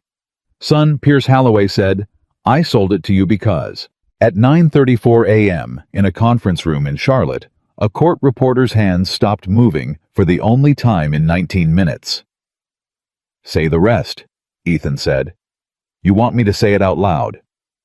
I've been asking people to say it out loud for 5 days. And Pierce Holloway, 71 years old on camera, said, Because a man like you doesn't sue. A man like you buys a house and hangs a picture and puts his daughter in the school and goes quiet. Because a man like you spent everything he had for a gate. You didn't want a company son, you wanted a feeling, and I sold you the feeling and I kept the houses. He buttoned his jacket. And you'd have gone quiet too. You'd have gone quiet by Christmas. Except a woman with a clipboard put her hands on your daughter's day in front of 20 phones, and now here we are. At 9:36 a.m., Ethan Carter stood up. Mr. Holloway, he said, you just said a man like you, in a room with a court reporter. Holloway's face changed. That's 462 forms, Ethan said, and 194 houses, and 11 years of a woman counting ballots for you, and a man on the floor of a hallway with your handwriting in his hands, and Mr. Holloway, I don't have to prove a single one of them today. Then what was this? This was the part where you said it out loud, Ethan said. The rest is Ruth's. At 9:38 a.m., Estelle Voss said, I move to remove Pierce Holloway from this board. Second, said a man at the far end who had not spoken once. At 9:39 a.m., it was 5-1. At 9:41 a.m., Pierce Holloway walked out of a conference room and down a hallway, and had to wait 11 seconds at an elevator in front of a 23-year-old gate officer in uniform, standing with his arms crossed watching. At 9:44 a.m., Ruth Okafor said, Ethan, sit down before you fall down. I'm fine. You're not fine, you're gray. Ruth. He put both hands on the table. How bad is it? The garbage can. How bad? Ruth Okafor looked at him for a long moment. Ethan, you're going to get sued by everyone, she said. 194 families, and you're going to lose. Not because you did it, because you own the entity that did. She closed her folder. You will spend every dollar you have left, and probably the house, and it will take 3 years. Danny Pruitt said, "That's not fair." Danny. Ethan said, "It's not." No. Ethan said, "It's not." At 9:47 a.m., Ethan Carter said, "Ruth, don't fight it." Ruth Okafor said, "What? Don't fight it. Don't defend it. Settle every one of them." He looked at her. "Ruth, they're not suing me. They're suing the only thing left standing that can pay them. That's what a garbage can is for." Ethan, that's the house. Then it's the house. At 9:48 a.m., Ruth Okafor said, "Ethan, your daughter." "My daughter," Ethan Carter said, "is going to grow up on a street where nobody ever asks a man in a truck what he's doing there. That's what I'm buying. That's what I was always buying, Ruth. I just didn't know the price till Monday." At 9:50 a.m., Ruth Okafor put her face in her hands and said, "Oh, you idiot." Then she picked up her pen and said, "Fine, here's how we don't lose the house." At 2:11 p.m. that afternoon, Meridian Property Group's board voted 4-1 with Estelle Voss abstaining to authorize a full restitution fund and to name it whatever the plaintiffs' committee wanted. At 2:14 p.m., Karen Boyd, sitting in a chair at the back, said, "Name it after his wife." At 2:15 p.m., Ethan Carter said no. Everybody turned. "Name it after complaint 2019-0338, Ethan said. "Not her name, the number. Because there's 461 other numbers in that box, and not one of them is my wife, and if you put her name on it, then in 10 years people are going to think this was about a rich guy's dead wife." His voice finally cracked at 2:15 in the afternoon on Wednesday in front of 11 people. It wasn't. It was about a school nurse whose husband parked a truck in his own driveway. Karen Boyd put her hand over her mouth. "Name it the number," Ethan said. "Let him look it up." At 4:02 p.m., 11 days later, a 14-foot gate at Silver Creek Estates came off its hinges. Not dramatically. 2 men with a boom truck and a torch on a Tuesday, because the association had voted 41-9 to take it down and put in a keypad and a sign that said, "Residents and guests and anybody looking at the houses." Harold Vance made the motion in a bathrobe. Marguerite Delacroix seconded it. At 4:20 p.m., Brad Keller, 43 days into a job he had tried to quit, stood at the empty gap where a gate used to be and directed traffic with his hand. And when a landscaping truck slowed down out of habit, Keller waved it through and said, "You're good, man. Go on." At 4:31 p.m., a woman in a gray cardigan walked past on the shoulder of the road alone, carrying nothing because Vivian Ashcroft had sold her house 8 days earlier and moved into a 2-bedroom in town. And she walked that road every afternoon, now on the outside, which was a thing nobody ever explained and nobody ever asked about. At 4:33 p.m., Lily Carter, riding a bike with training wheels, stopped at the end of her driveway and yelled, "Hi, Vivian." And Vivian Ashcroft stopped in the road, and after a second she said, "Hello, Lily. Do you want to see my rabbit?" "Not today, sweetheart." "Okay," Lily said. "Tomorrow." And she pedaled off, and Vivian Ashcroft stood in the road with her hand over her face for a minute and a half, and then she kept walking. At 6:40 p.m., 3 years and 4 months later, Ethan Carter sat on a folding chair in the driveway of a house that was not on a hill. They'd sold 4,400 in the second year. Ruth fought it down to that. He kept the lot next door, the one he'd bought for a garden, and sold that too in the third year, and the last check out of the 2019-0338 fund went to a widow in Cary who'd been fined $900 in 2017 for a wheelchair ramp. 906 people still had jobs. 462 people got a letter with the word "sorry" in it, signed by a man who hadn't been there. 194 families got a check. Pierce Halloway got 26 months. Grant Devereaux got 14 and served 9. And on the day he got out, there was one person in the parking lot to pick him up, and it was a 26-year-old regional operations manager named Daniel Pruitt, who drove him home and didn't say much and never told anybody he'd done it. At 6:44 p.m., Lily Carter, 10 years old, came out of a house with a garage and a basketball hoop and one story and sat down on the driveway next to her father's chair. "Dad?" "Yeah, baby." "Micah's mom said we used to be rich." Ethan laughed. "Micah's mom's got a lot of opinions." "Were we?" Ethan Carter looked at his hands. "We had money," he said, "for about a year and a half. What did we do with it?" And Ethan Carter said, "We gave it back to the people it came from." Lily thought about that the way she'd always thought about things chewing on a sentence before she swallowed it. "Was that dumb?" she said. "Probably." "Do you wish we still had the big house?" At 6:46 p.m., Ethan Carter thought about a Sunday in 2019 and a woman with her finger on a windshield, and about 19 hours, and about 4 words, and about a sticky note that said she'll never afford it. "No," he said. "Why not?" And Ethan Carter said, "Because they were wrong about her baby, not about the house, about her, and I fixed that. That's the only thing I ever actually wanted, and I got it, and there's no house on earth worth more than that." At 6:48 p.m., Lily Carter said, "Dad, that's a weird answer.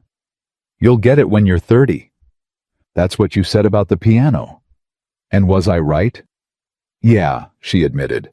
At 6:49 p.m., she leaned her head against his knee, the way she had since she was 6 years old, on a gravel shoulder in 94-degree heat, and Ethan Carter put his hand on his daughter's hair, and the last of the sun went orange over an ordinary street with no gate on it. They never did take his name off the fund. He asked twice. The plaintiffs' committee voted it down both times unanimously, and the second time Karen Boyd stood up and said 11 words that ended the discussion for good. "He's the only man in this whole story who read the file.